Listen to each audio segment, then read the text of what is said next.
Hello and welcome to Election and Markets. If I had a time machine and if I had ability to take the clock back to 2014 and really talk about what India was, where per capita was, where roads were, how long the lines were outside toll road, what kind of public and digital infrastructure we have, well, it's a polite reminder of where India was and how much has changed.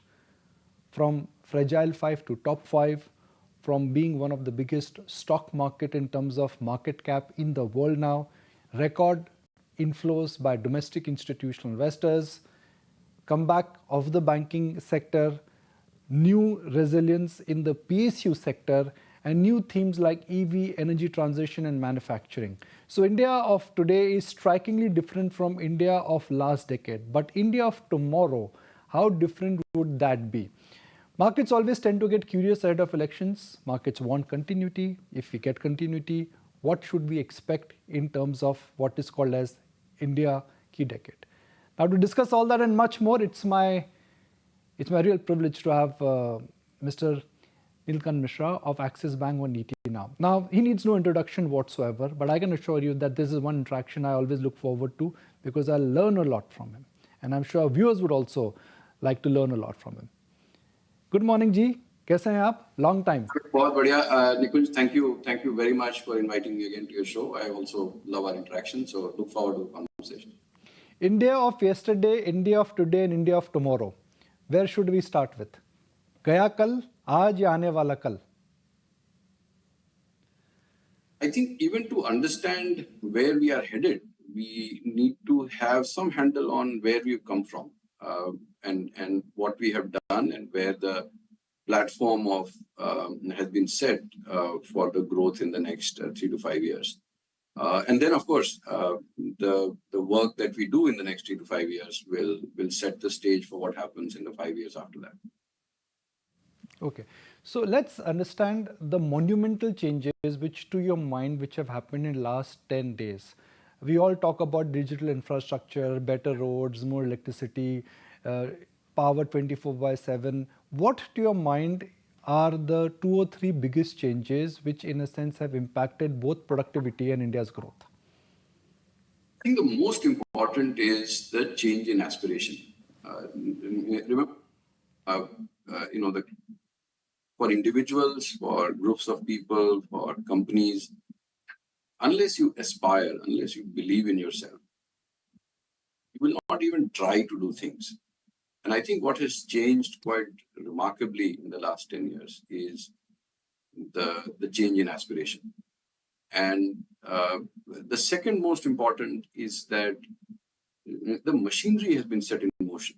There is, the parameters under which the policymakers work have been established. So, for example, the focus on macroeconomic stability, the government moving from a role of a doer.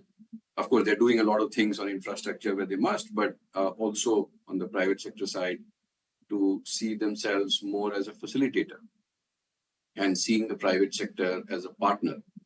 And at the same time, trying to stay as far away as possible from crony capitalism. And therefore, focusing on macroeconomic stability, giving visibility of a reasonable growth, steady inflation, steady exchange rates, steady interest rates. And then that is great. That's a great conducive environment for the private sector to start investing. And that also has changed. So from being a country where there was a big ask in terms of changes so that we could get included in the global bond indices, to a period where the bond index investors asked the index provider to include India despite not getting the tax exemptions that they wanted, I think is a big change. And I would say the third is the governance infrastructure itself is much more attuned to believing in markets, that markets work, that market forces work, that there are certain characteristics which get rewarded in the institutional system. So building, so like if you're a 35, 40-year-old civil servant today, the parameters on which you are judging yourself, on the parameters on which you think you will be judged as you are evaluated for senior positions, that has also changed quite meaningfully in the last 10 years. So, so over and above all the things you mentioned, right, that resetting of expectations on what we can do to infrastructure, can we do 5 lakh crores of capex in railways every year productively? Can we build 15,000-20,000 kilometers of national highways every year? Can we have such a large increase in airports? Can we have the government connect with individuals in a leakage-free way or a minimized leakage way? I mean, they can never be, very hard to have zero leakage, but I think all of those things are well documented, but I think these 3 parameters are also very, very important as we think about the next 10 years. One hallmark of the current regime is that they have, like you said, they've stopped leakages and they've spent a lot on infrastructure. And you can feel the change from roads to ports to highways to internet connectivity. Everything now seems to be just galloping. Do you think that this entire infrastructure boom, which has kick-started last couple of years ago, is real, and this is like a long cycle which will extend itself for multiple years?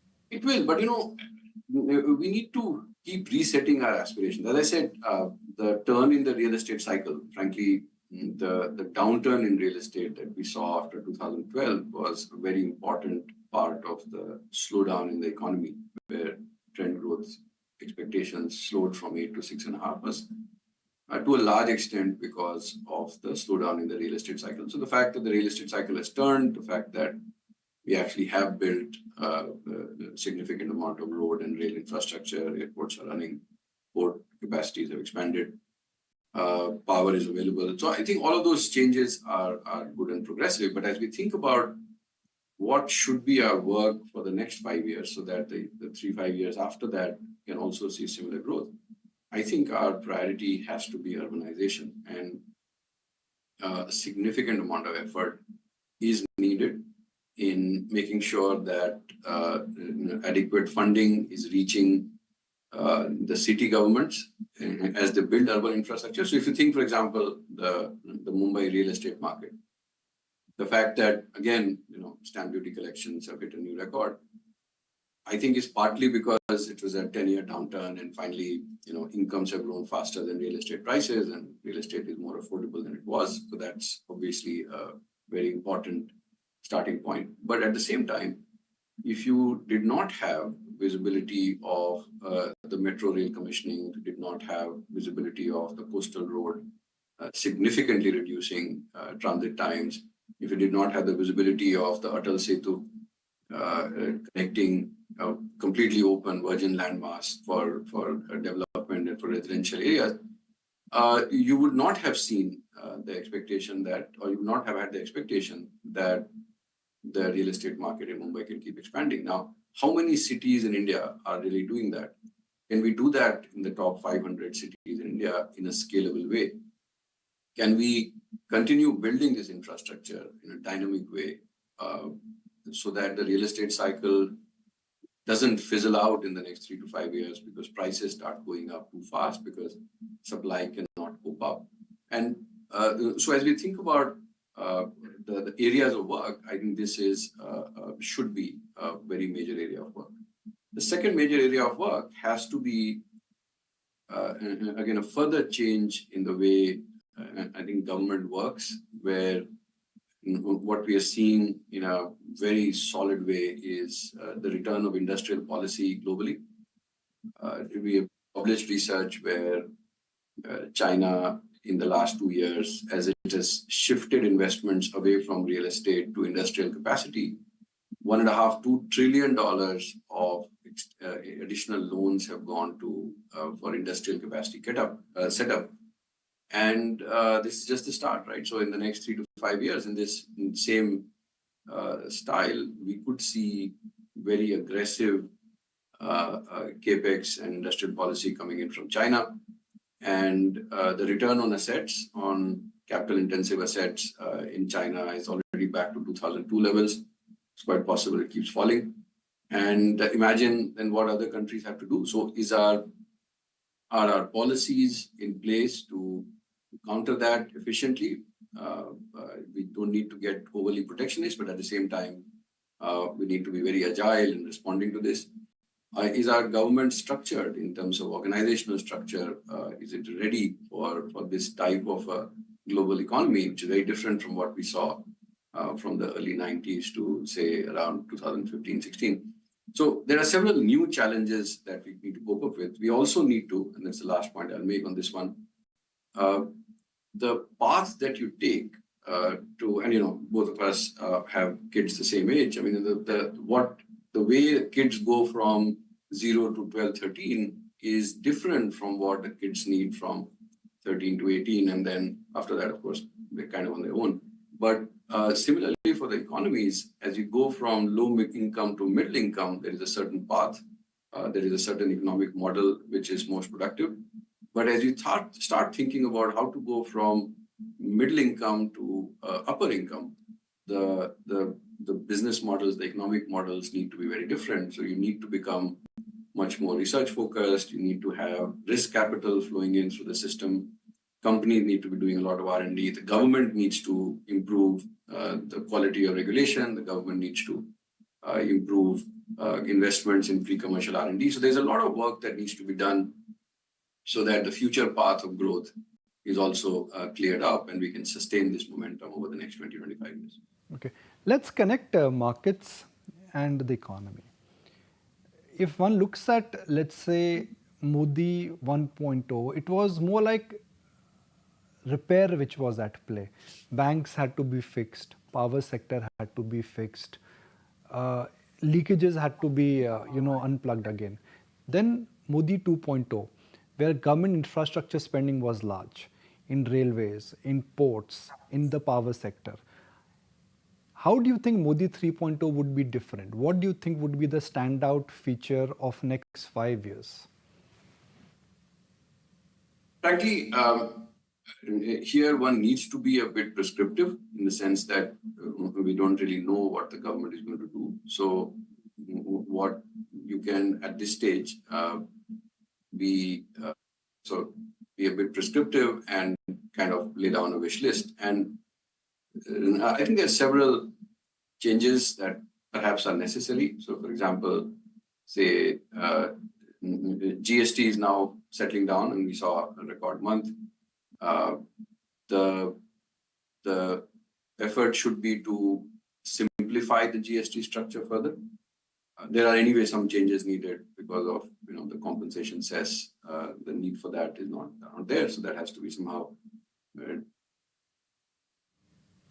structured into the regular GST. But as we think of that, why not bring it down to 2 rates or 1 rate of GST?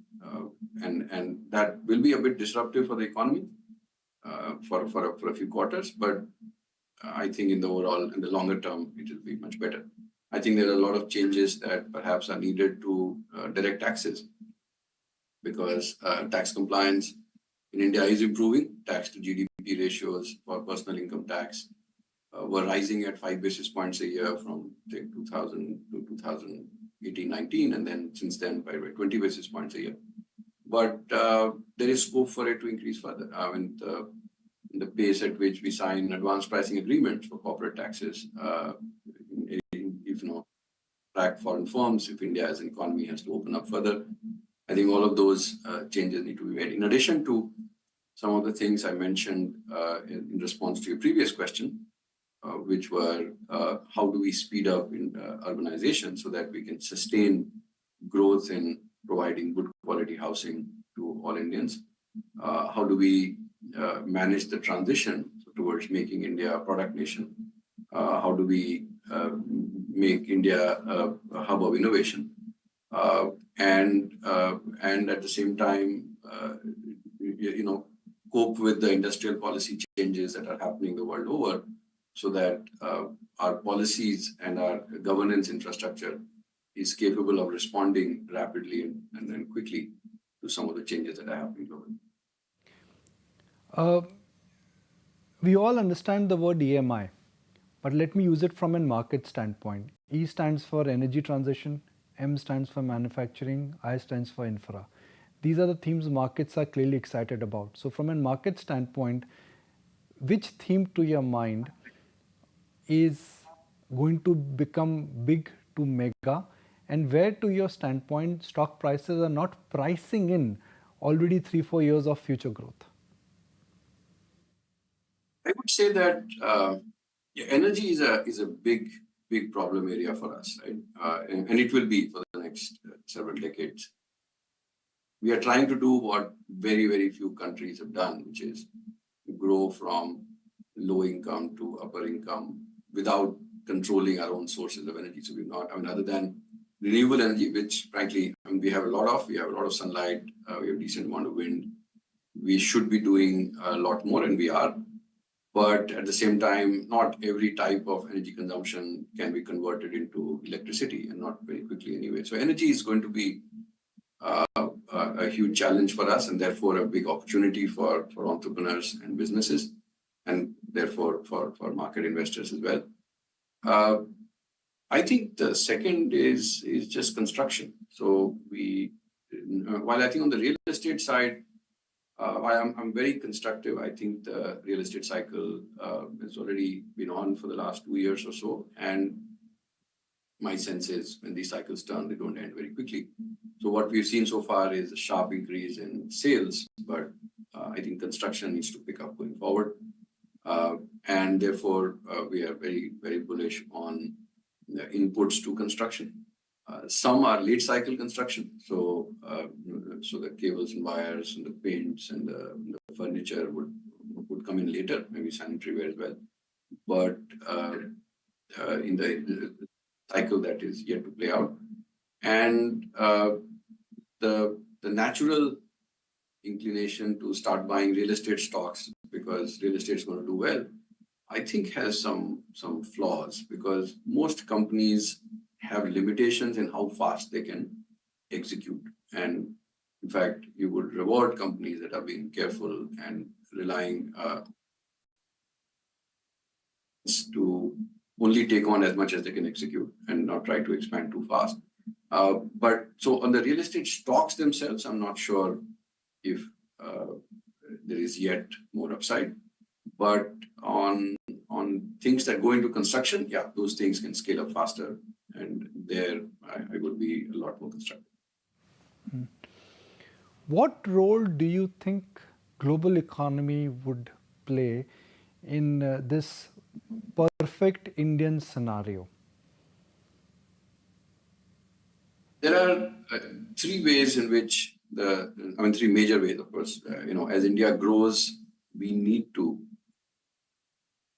much deeper interconnections, and we will end up having much deeper interconnections.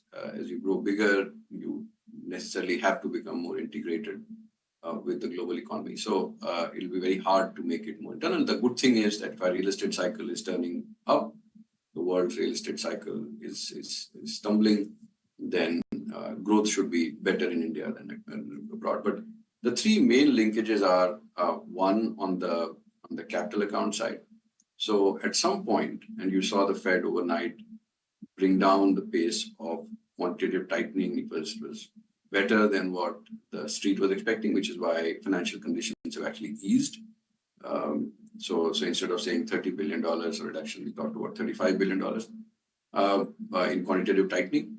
But at some point, I think the Fed will have to start doing QE. And we are very worried about US fisc, the US fiscal deficit being out of control. And therefore, someone has to go and buy those bonds as the incessant borrowing continues by the US federal government. And eventually, it'll have to be the Federal Reserve. And so if of the two contestants for US presidency, one of them, who's the front runner right now, was to come in, it is very likely that we head in for a weak dollar policy. And what we could see is inflation staying much higher. And therefore, it is quite possible that with a lag, Indian bonds would become very attractive. And right now, everyone is looking at how much can be purchased through because of the inclusion in the benchmarks. But guess what? I mean, there are several $100 billion of fully accessible route bonds which are now available.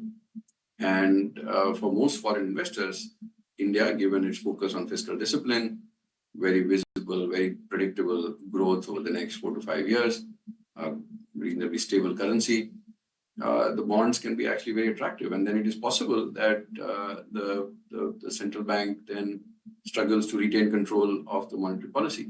But anyway, that's for later. So as we think about the next 2 to 5 years, these are challenges that could emerge. At this stage, I think the problem is the dollar shortages and higher rates, and therefore the risks are the reverse. But the moment the Fed restarts QE, I think the problems will become will turn to be on the other side.